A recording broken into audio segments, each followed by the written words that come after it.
Hello, everyone, and thanks for listening. So, this is another story. Hello, everyone. Hopefully, we're all here. But anyway, this is another story about 10 Black students that were falsely accused of leaving IHOP without paying. And so, I'm going to basically go over it's a very short article, but it is one of the many incidences that we've been seeing all over the country here in America of discrimination towards African Americans, Black. 10 Black Washington University students were stopped by police near St. Louis and falsely accused of dining and dashing at an IHOP before being escorted back to the restaurant by six, not one, not two, but six squad cars. The St. Louis Post-Dispatch reports. So university officials have reportedly complained to the Clayton Police Department about the incident, which is now the subject of an internal police review. So the students, all of them, incoming freshmen, were reportedly forced to walk back to the IHOP despite even possessing or having receipts to prove that they paid for their meals. They were also let go only after the manager told the officers that they had in fact paid. Let me read that again. For those of you that say that Black people are making it up, we're not being discriminated. This is post-racial. Racism happened a long time ago. For those of you that think that Black people are making things up and that, no, they couldn't have done that to those people. That's not true. Let me read that again. The students, all of them, incoming freshmen, were reportedly forced to walk back to the IHOP despite some of them having receipts to prove that they paid for the meal. So they didn't even trust them even when they produced receipts. They were let go only after the manager. The receipts weren't enough, their word wasn't enough. They were automatically viewed as not being honest, not telling the truth, having stole something or got away with something or committing a crime. So they were let go only when the manager told the officers that they had in fact paid for the meal. So going on, university officials have demanded that the police department apologize to the students.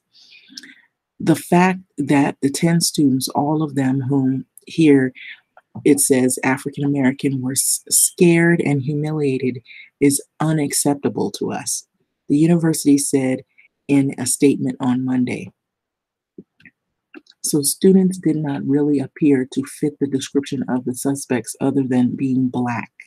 Rob Wild, Associate Vice Chancellor for Student Transition and Engagement, wrote in an email about the incident. And so that's pretty much the article. It's very short and to the point and concise. And it's pretty much what we've been seeing around the country. We recently had a woman who was in a CVS and there was a coupon incident and the police was called on her over a coupon dispute. And she was also on the news. And then there was an incident in Pasadena. And I'll tell you a little bit about Pasadena before I begin on that. There was a pool incident in Pasadena where a man, he comes and he tells a woman and her child that asked them actually, did they take a bath before they entered the pool? He doesn't go to anyone else around the pool area, just the Black people. And so Pasadena has a history. I can tell you this much. Pasadena has people there. They're mostly, I've seen, there's a mix of people there, but I've seen white people who, some of them are very well off, very wealthy. And then there's some who are, middle class, or what you would say middle or upper middle class. And then you have a Latin population there.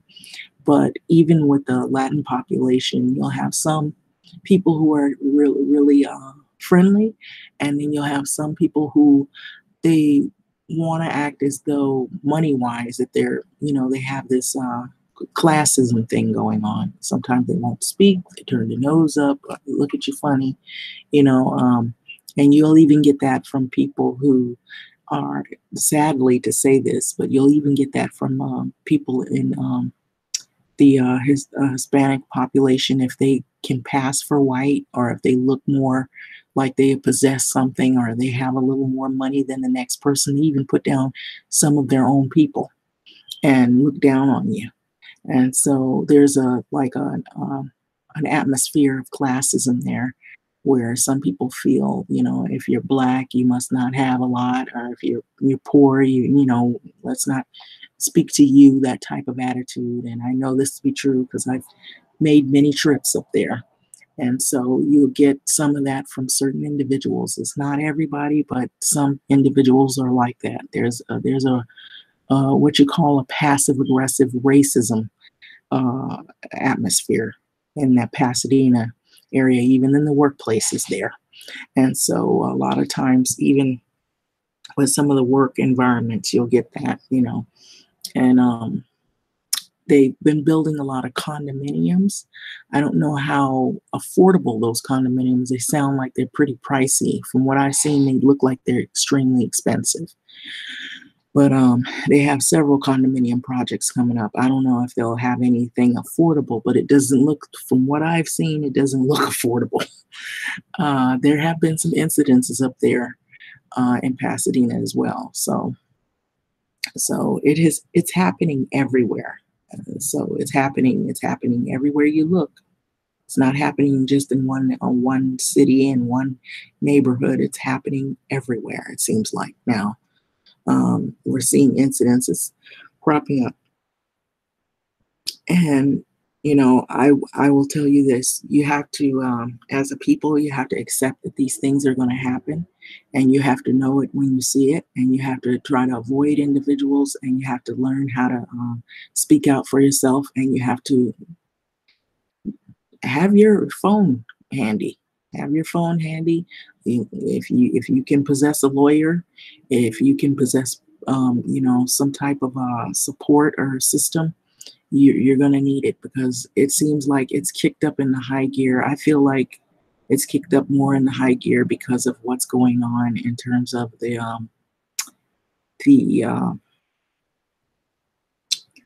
chief in power and the sentiment that we've been getting lately. And um, believe it or not, it's sad, because I don't think it'll ever go away. And this is what I've been saying in previous videos. And so let me reiterate, we have an incident that happened in Chicago. And so somehow people are, I guess they misconstrue when I say a civil war. I'm not talking about rocket launchers. I'm not talking about, um, um, you know, big tanks and what you see sometimes in the foreign countries, but you can have civil wars right here in your own country.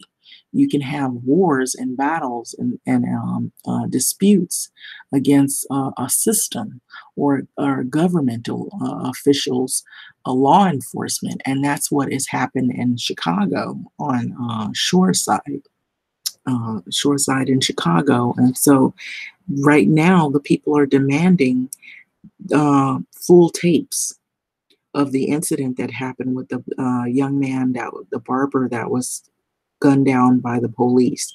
Now, there were several stories that went around prior to the incident, being displayed on video.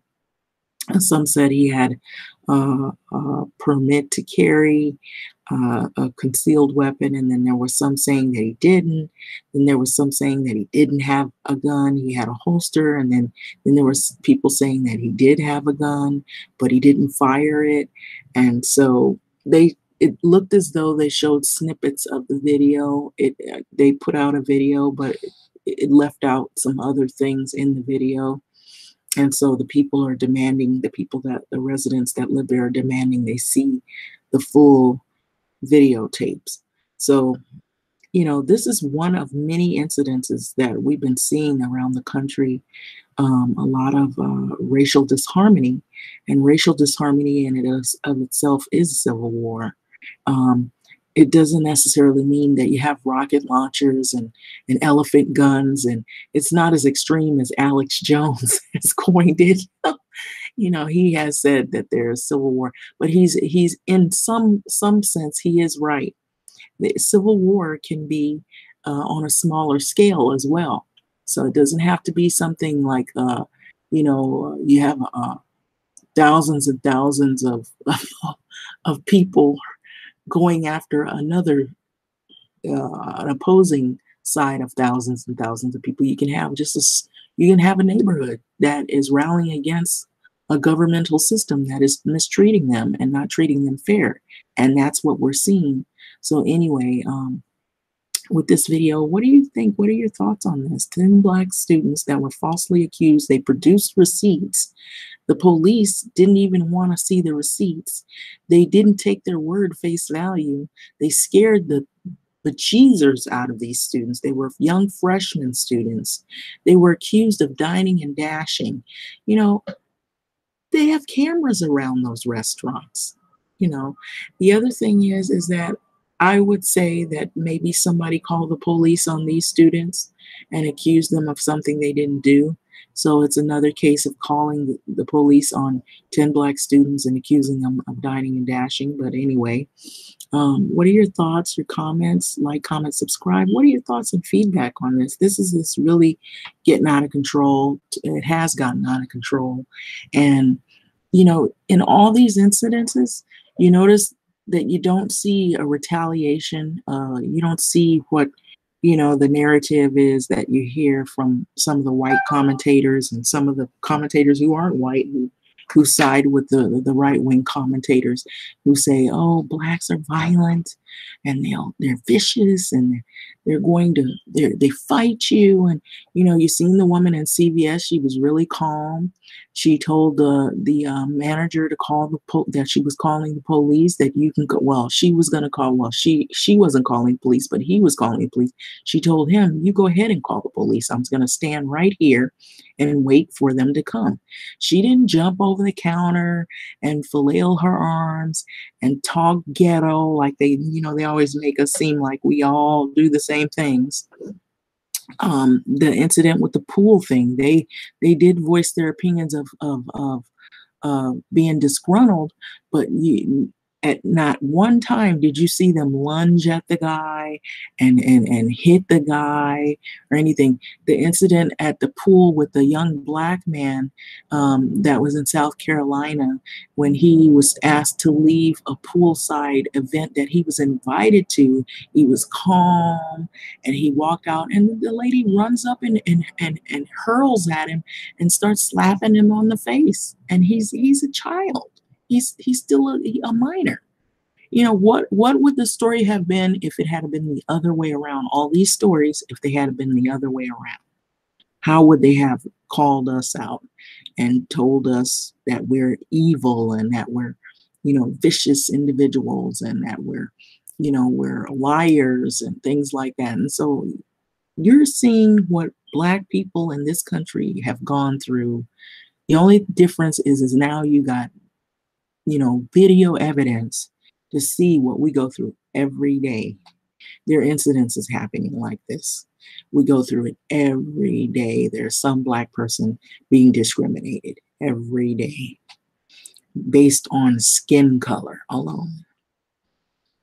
So anyway, thoughts, feedback, comment on this video, and